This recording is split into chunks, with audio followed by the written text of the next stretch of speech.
Hi, welcome to Texas Black Diamond ENT with your girls Texas Black Diamond. Some of R.Kelly's supporters reached out to me by text wanting my opinion on Steve Greenberg opting out, and the letter, so I'm gonna do my best to reply. Working on getting back to discussing things with you guys on live stream. Thank you for your patience and thank you for tuning in. The day of the verdict, there was a trillion things going through my mind before I got the verdict. It was like my life was flashed from year to year, going all the way back as far as I could remember. And all the names throughout the years were popping up in my head, and they were family members, negative and positive, friends that were negative and positive, managers that had stole millions from me, accountants and lawyers who had done the same. I thought about the people that had no reason but found a reason to hate me, along with all of my fans who really love and care about me. Then I thought about my kids, and I started wondering, what do little Rob, JJ, and Joanne think about me? And do they believe the things that they hear about me? Then I started asking myself, God forbid, if I'm found guilty, what would I do? Would I just fall to the ground? Would I just start yelling out about my innocence? Will I curse at the prosecutors? What would I do? That's what I kept asking myself. Because even though I know that I was being set up and railroaded, I didn't honestly know how I would react if the verdict was guilty. So in my mind, I began to tell God that I was going to trust his timing. And I told God that I'm going to trust his process. And when I said that, an unbelievable peace and calmness came over my entire body, my mind and my spirit. And suddenly, I heard the verdict. And as they continued to say, guilty, Your Honor, for some reason, every time they said, guilty, Your Honor, I spoke within my mask and I said, bless them, God. And the more I said that, the more I felt God's presence and his peace all over me. And it was the most strangest feeling I ever had experienced, simply because I wanted to scream, curse, and just belt out. I was set up. But God had spiritually injected me with a holy calmness. But I want to leave on this note right here with Robert, to Faith Rogers, Angelo, Tim, Martinez, um, Adriel, his ex-employees, to who else? Not Dominique, but Geronda Pace. And y'all trust me when I say what I'm saying, and just don't ask me how I know. Just remember, I have no reason to come on here and fake it and shake it and lie about anything. But all those people, every person that got up there and tried to hurt him, and to the people that was um, spreading the lies about, Robert is going to um, snitch, your line, because these are Robert's words. These are his own words. I'm not mad. I'm not mad at nobody. And I want to say that to Robert, that's great, because you can't be in there angry, because it's going to break you. And he knows to start off forgiving in order for him to stay strong and to continue to fight this fight. Don't you know this man is right now, after everything these people did, he is not angry. I would be an angry soul, but he is not. He said he's not angry.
is fortunately back on at a Brooklyn detention center after inmates suffered nearly a week with minimal electricity and heat. This comes after days of protests. According to the New York Times, who originally broke this story, the jail that houses more than 1,600 inmates had been running on emergency electricity since an electrical fire back on January 27th. And reminder, that was during an Arctic blast that brought bitter cold to the region. Members of Congress and City Council have been speaking out against the warden and the conditions these inmates faced. What's happening there is a microcosm of this country. The majority of people here are melanated, so they don't care. Even the ones that aren't are from the poorer communities, so they don't care. That was New York City Councilman Jumaane Williams, who is here with me now. He's also running for New York City Public Advocate. And Midwin Charles back with me. Councilman, you spent the weekend outside the detention center for protest. You were actually granted access. Tell me what it was like inside. First, I just want to underscore that any progress we have was people-powered, the families and the supporters. When we went in there, it was shocking. I mean, besides the fact that there were people we had to connect for medical treatment, visibly eye infections, and people who said they hadn't seen their psychiatrist, hadn't showered in days. People had too much heat, some people not enough heat. What was underscoring this was the lack of urgency from Warden Quay, who frankly should no longer be there, and many other people who seemed disdainful that we were there, were two main things. There was no emergency plan. They had no plan to create an emergency plan. They didn't even care to set up a system so people who had loved ones in there could know if they were okay. This was underscored when a Congress member asked, what about people with CPAP?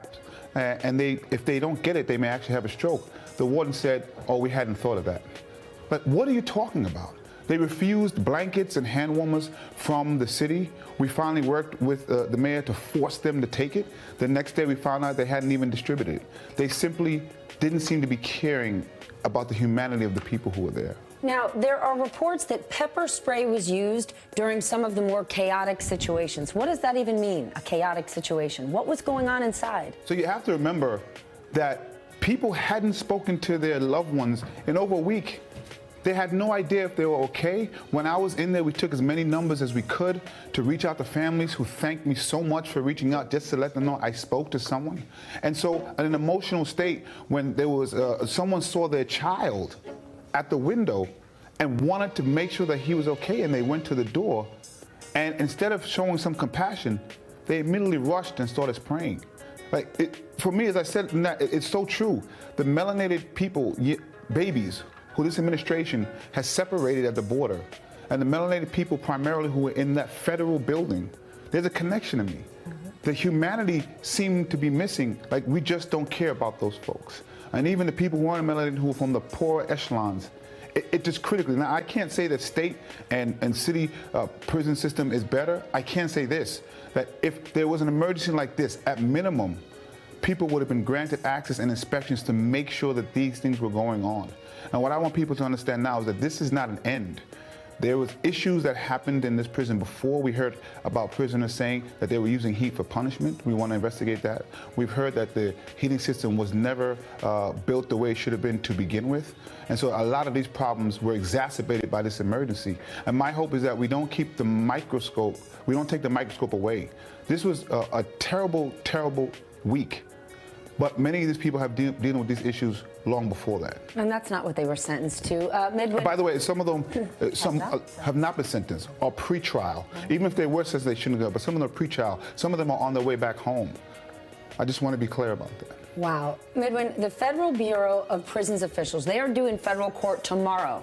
And the hearing was ordered by a federal judge in response to what she called, quote, disturbing living conditions. What could actually come from this hearing? Well, hopefully what can come from this hearing is a little bit more detail with respect to what Jumaane was talking about, exactly what were the conditions that these prisoners were subject to. We all have a constitutional right against cruel and unusual punishment. It is guaranteed by the Eighth Amendment of the Constitution. So I think what this hearing is going to do is set forth exactly what happened, when did it happen, who is held accountable, who should have known, and what should have been done the minute these conditions became abundantly clear. The Brooklyn federal jail crying out for help. Their desperation caused by what some say are freezing conditions inside the jail, housing people who have not been convicted of crimes. Samantha Colon says she hasn't been able to see her boyfriend.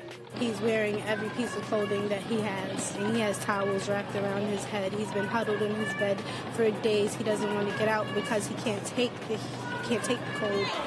Protests getting heated in the streets and on social media. And tonight, New York Governor Andrew Cuomo is calling on the Justice Department to investigate.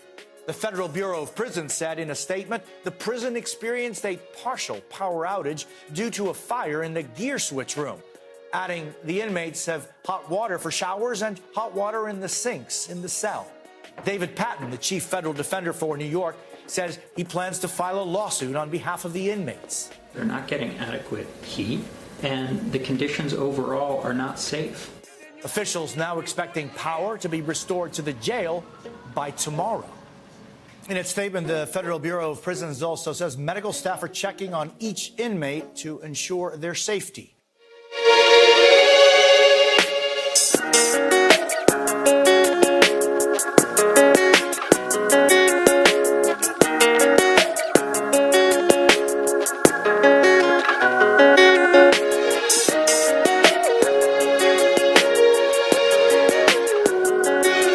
Thank you for your love.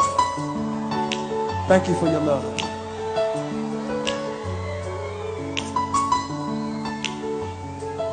I was a street performer. I had nothing. I knew no one in the streets of Chicago in America. I was nothing. I was a nobody.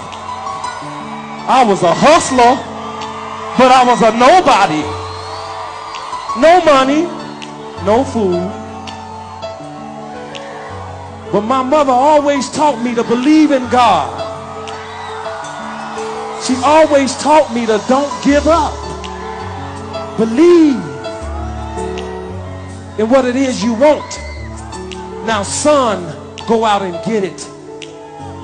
So I tell each and every one of y'all tonight, whatever it is your heart desire, whatever you want, it's out there for you. Go get it. Go get it. I don't know if y'all know this back in America, but I was just nominated for 2 Grammys, and I'm just feeling real happy right now. I'm feeling happy right now. What a way to bring in the new year.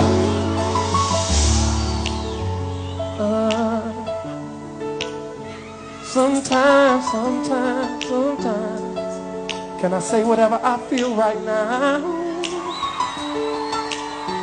Can I say what's on my mind right now? Oh, oh, oh.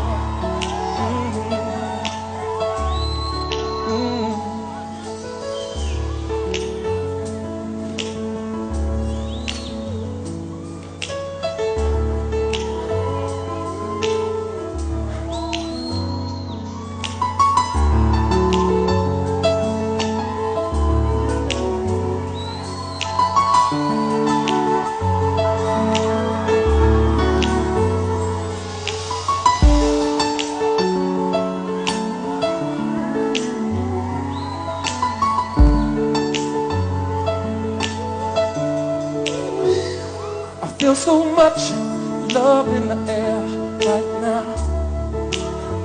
that I'm overwhelmed.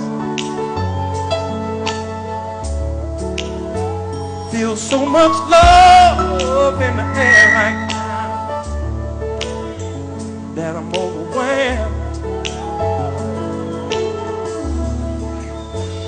And the thanks goes to you. Thank you. Thank you. Thank you. Thank you, thank you, thank you, thank you, thank you, thank you. I feel so much love in the air right now that I'm overwhelmed. Thought I heard someone over here calling me. Oh, oh, oh.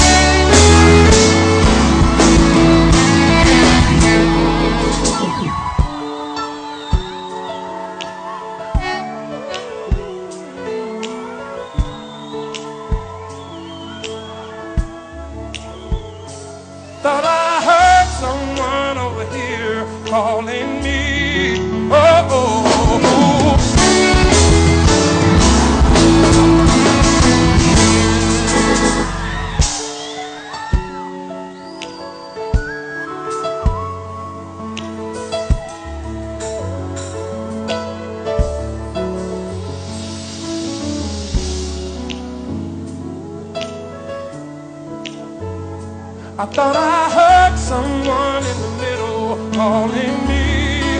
Oh, oh, oh.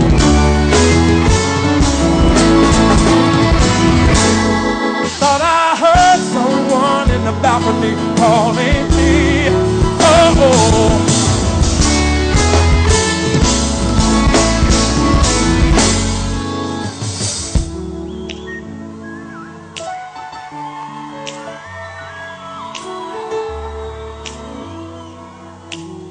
We better end this and get on with it. Oh, someone's calling on me.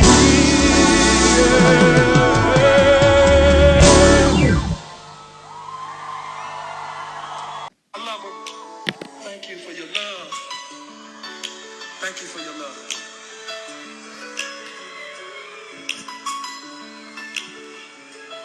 I was a street performer. I had nothing